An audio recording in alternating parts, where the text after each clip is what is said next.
This is Hartley Newell-Acero, the Outreach Coordinator for Sawtooth Mountain Clinic, and I'd like to tell you a little bit about cleaning in the time of coronavirus. Did you know that there's a difference between cleaning something and disinfecting something?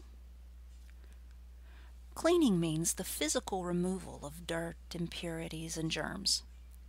It reduces the amount of these things by actually taking them away.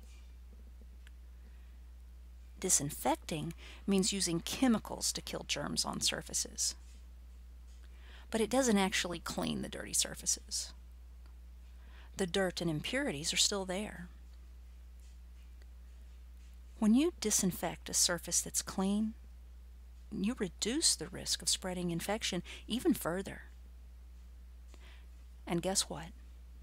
Plain old soap can do both, clean and disinfect. This is why.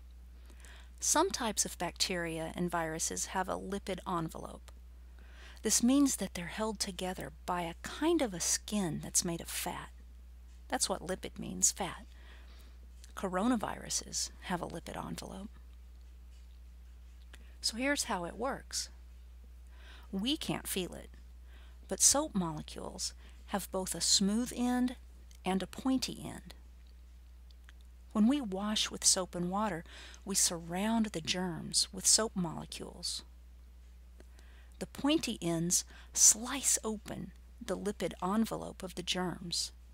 Their insides spill out and they die. The water then washes the dead germs away. Whether we use liquid soap, bar soap, dish soap, it doesn't matter. They all work. If we want to add extra disinfection, diluted bleach or other regular household disinfectants will do the trick. It doesn't have to be anything fancy. Protecting ourselves and others from infection is important, and it's something that we can all do.